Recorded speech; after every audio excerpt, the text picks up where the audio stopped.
Voltando-se, ele lhes disse: se alguém vem a mim, mas não se desapega de seu pai e sua mãe, sua mulher e seus filhos, seus irmãos e suas irmãs, e até da própria vida, não pode ser meu discípulo.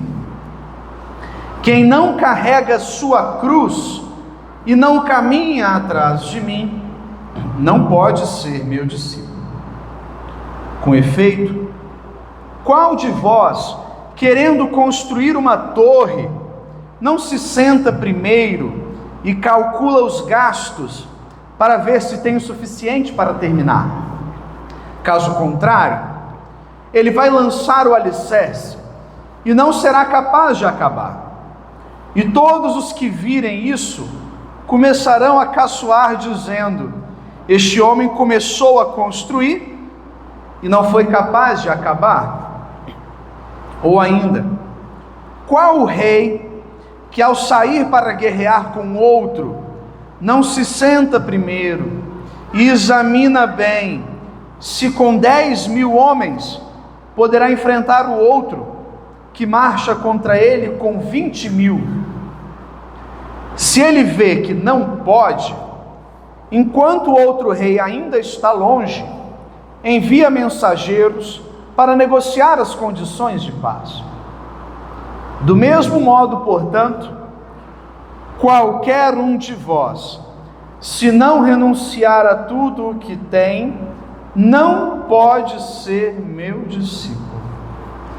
Palavra da salvação. Glória a vós, Senhor.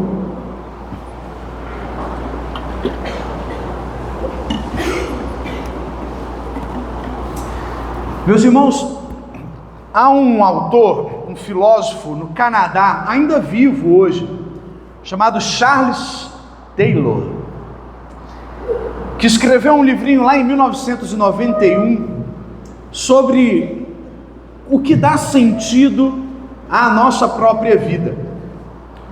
E ele percebe que boa parte das pessoas vive de dois jeitos. O primeiro, vive realizando os próprios desejos.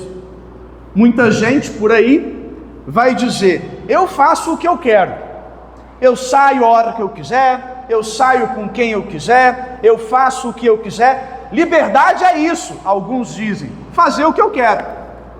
Ando com quem eu quiser, me relaciono com quem eu quiser, do jeito que eu quiser, a vida é minha, eu faço o que eu quiser.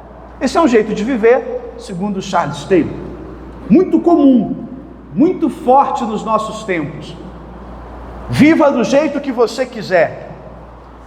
Dizia até aquela música complicada do Raul Seixas: faça o que tu queres, é tudo da lei. Você pode fazer o que você quiser. Segundo jeito de viver, segundo Charles Taylor, é viver buscando ser útil. Eu faço coisas úteis e as pessoas me reconhecem por isso. Eu sou útil no meu trabalho, eu entrego o que as pessoas esperam, eu cuido bem. O problema é que esses dois jeitos de viver, segundo esse filósofo, Charles Taylor, são jeitos limitados de viver. Por quê? Porque fazer o que eu quero é um negócio complicado, porque a minha vontade muda o tempo todo. Então hoje eu quero uma coisa, amanhã eu quero outra, e com o tempo eu vou me perdendo no meio desse caminho. Os desejos são sempre insaciáveis, já percebeu? A gente acorda com fome, come, e daqui a pouco está com fome de novo. Come de novo, daqui a pouco está com fome de novo. Você está com sono, dorme, daqui a pouco acorda e está com sono de novo. Os desejos são insaciáveis, eles estão sempre precisando ser renovados.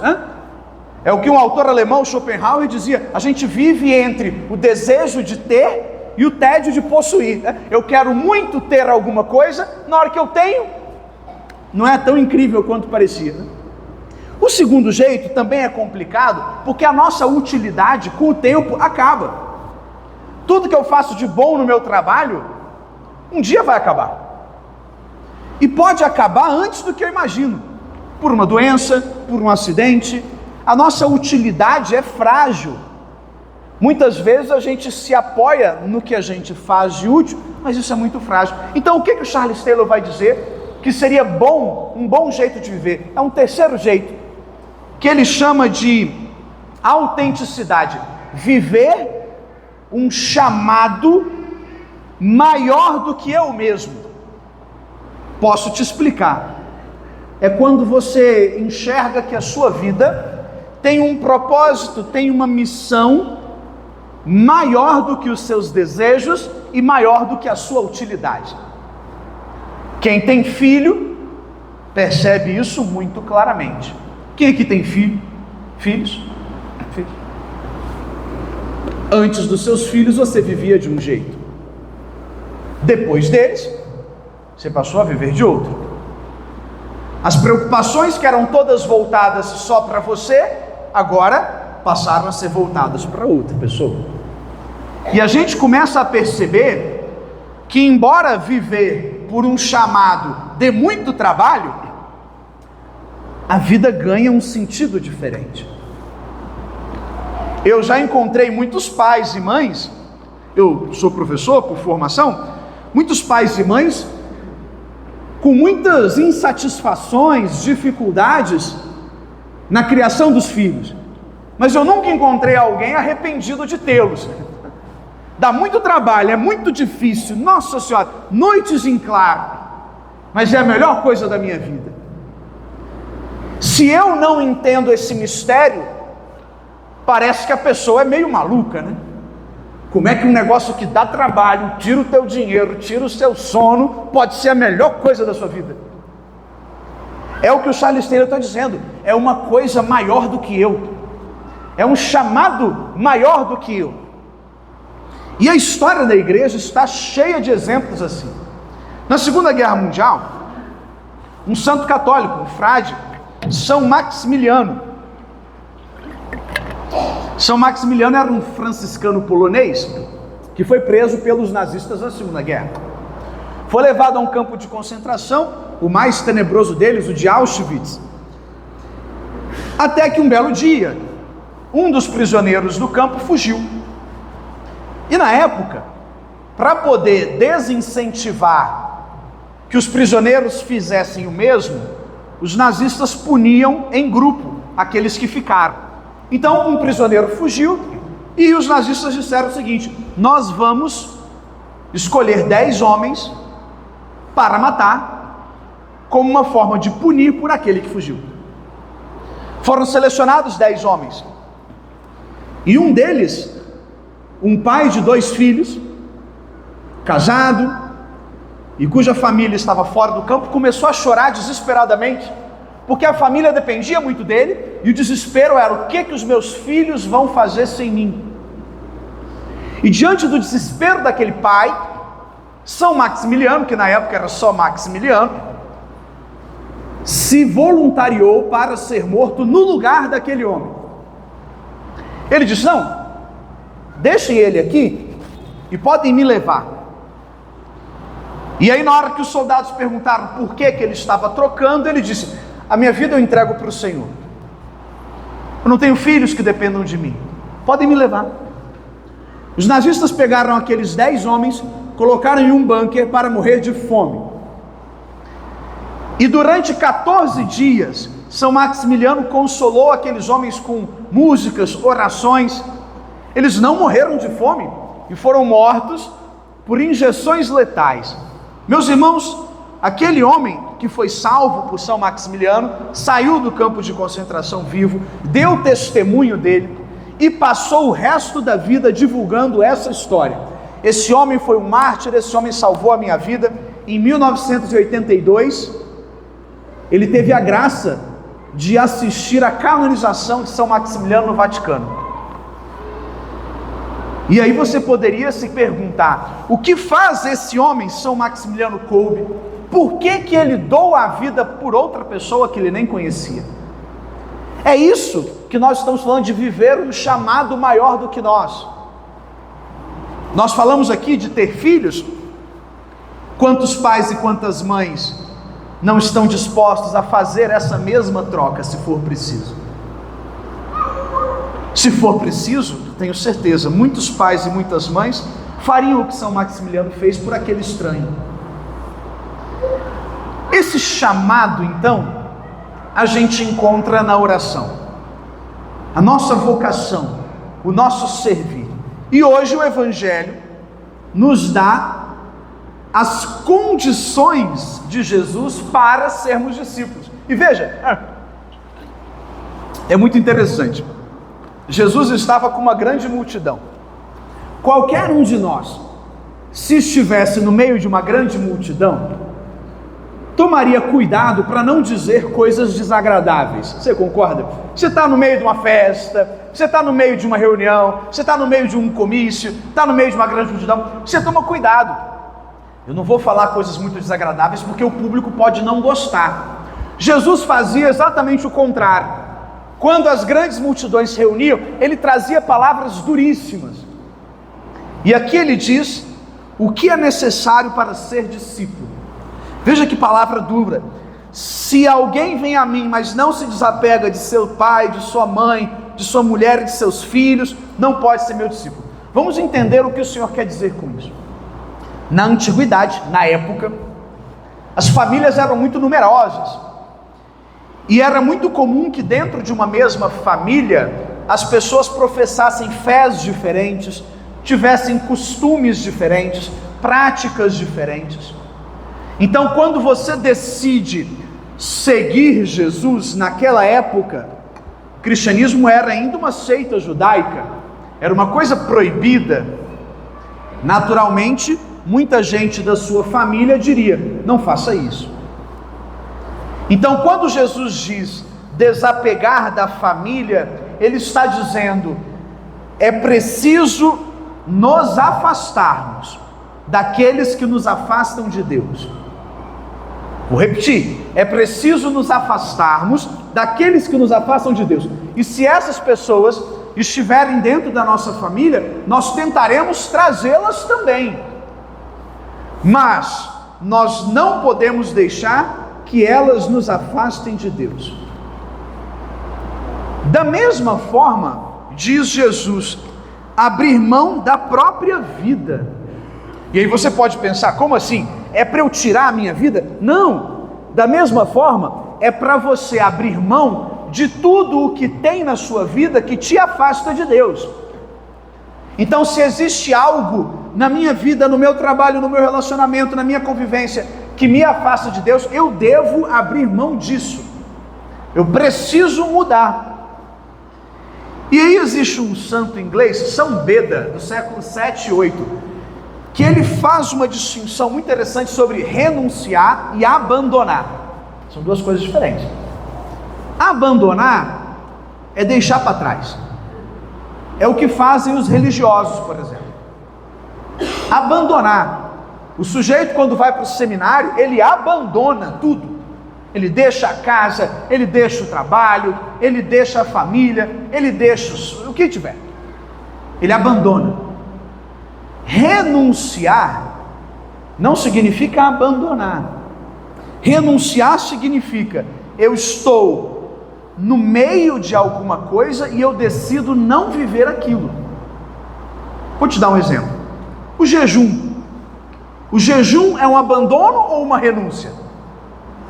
É uma renúncia. Você não vai ficar sem comer para sempre.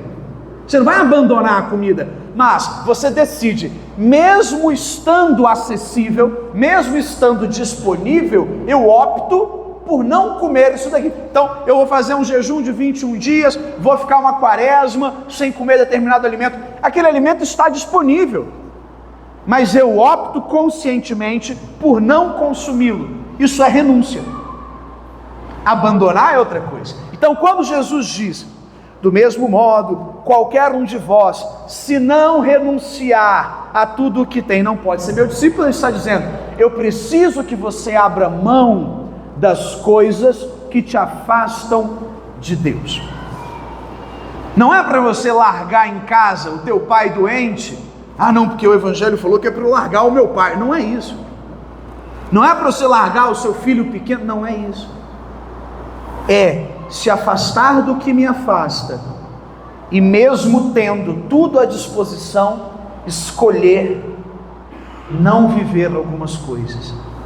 Essa é a renúncia. E a última lição é carregar a sua cruz. É muito interessante, porque quando Jesus operava milagres, todo mundo adorava. Quando ele pregava, as pessoas iam embora. O Evangelho narra isso em vários momentos. Jesus começa a fazer pregações duras e as pessoas vão indo embora. Mas ele não alivia a pregação. Ele diz: é preciso carregar a sua cruz. E o que ele quer dizer com carregar a sua cruz? Meus irmãos, o termo cruz, em latim, a origem cruciatus, significa tortura, sofrimento. Então Jesus está dizendo: aquele que não carrega o seu sofrimento não pode ser meu discípulo. Em outras palavras, o sofrimento nos aproxima de Deus. E o que eu devo fazer com esse sofrimento? Entregar a Deus no altar. Hoje de manhã, 5 horas da manhã aqui no Brasil, aconteceu a canonização de São Carlo Acutis, um jovem desse tempo. Carlo Acutis, em breve resuminho, foi diagnosticado com leucemia com 15 anos. E 7 dias depois ele morreu. 7 dias depois do diagnóstico. Uma leucemia fulminante. Não houve tempo para tratar nada. Ele foi diagnosticado em outubro e morreu em outubro. E nesse período, é muito interessante porque os vídeos que ele gravava e colocava na internet não pareciam de alguém que estava a 7 dias da morte. Alegre, dizia sempre: o sofrimento é um tesouro quando o entregamos a Deus. Porque quando eu sofro, eu começo a perceber que eu dependo de Deus. Quando está indo tudo bem, a nossa sensação é de que a gente não precisa de Deus. Quando eu conquisto as coisas, pelo meu esforço, pelo meu mérito, pelo meu trabalho, a minha sensação é: ah, como eu sou bom, né? Eu tenho orgulho das coisas que eu conquistei. Ah, como eu sou bom. Agora, quando tudo vai mal, aí eu percebo como eu dependo de Deus. Por isso o sofrimento revela a nossa pequenez e a grandeza de Deus, e a nossa dependência de Deus. Mas existe um outro ponto muito importante. No Império Romano, quando alguém era condenado à cruz, e a pessoa pegava a cruz e botava no braço e ia levando, não dava para voltar atrás. Aquele que carregava a cruz não tinha como voltar mais. Uma vez com a cruz nos ombros, não dá mais para voltar. Já era. É só dali para frente. E isso também nos serve de lição, porque Jesus está dizendo: não dá mais para voltar. Quando eu escolho viver com Jesus, eu não posso mais ficar tendo saudade da vida que eu tinha antes. Eu não posso mais ficar recordando a vida que eu tinha antes, querendo reviver a vida que eu tinha antes. Não, é daqui para frente. É como diz aquela música: não dá mais para voltar. O barco está em alto mar, é dali para frente. Quando eu tenho esse movimento: não, nossa, como a minha vida era antes. Não. É daqui para frente, meus irmãos. É sempre daqui para frente. Já percebeu? Sempre que Jesus se encontra com alguém e começa a conversar, ele nunca pergunta sobre o passado dessas pessoas. E Jesus se encontrou com pessoas de passados complicados. Soldados romanos que assassinavam cristãos, prostitutas, cobradores de impostos. Jesus se encontrou com várias pessoas com passados difíceis. E ele nunca perguntou: o que você fez semana passada? Ele nunca perguntou: como é que foi a sua vida até aqui? Nunca.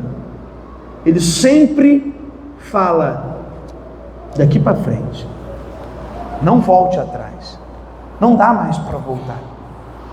Carregar a nossa cruz é justamente entregar o sofrimento e ir daqui para frente, nunca daqui para trás. E essa é uma escolha consciente.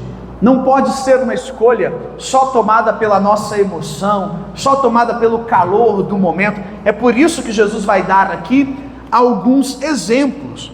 Aquele que vai construir uma torre precisa calcular se tem recurso para isso. Aquele que vai para uma batalha precisa ver se tem como ganhar essa batalha. Ou seja, é uma escolha consciente, não é uma escolha apenas emotiva, empolgada. Então, lições do Evangelho de hoje: viver por algo maior do que eu, um chamado maior do que eu, é isso que dá sentido à nossa vida. Esse chamado nos exige nos afastar daquilo que nos afasta de Deus. Esse chamado também nos exige abrir mão da vida que me afasta de Deus, renunciar àquilo que me afasta de Deus e carregar a minha cruz, entregar o meu sofrimento. Para que a gente possa fazer essa experiência bem vivida, eu peço então que por um breve instante você feche os teus olhos e comece a mentalizar, a trazer à sua mente os sofrimentos que você gostaria de entregar para Deus hoje. Qual é a cruz que você tem carregado? Qual é o peso que você também tem levado? Santo Agostinho dizia: amor meu, peso meu, tudo o que eu amo me pesa também. A cruz é pesada, mas ela é o caminho. Comece então a trazer na sua oração quais são as cruzes que hoje você carrega. As cruzes dentro de casa, as cruzes da família, as cruzes no trabalho, nas dificuldades do dia a dia. E diga com todo o coração: Senhor, eu te entrego este sofrimento. Senhor, eu quero colocar esta cruz aos pés do teu altar. Me ajude a carregá-la. Não me deixe desanimar. Não me deixe desistir. Que essa cruz, Senhor, sirva para me aproximar de Ti. Que esse peso sirva para eu perceber que eu preciso de Ti. Me ajude a carregá-las. Me ajude a carregá-las.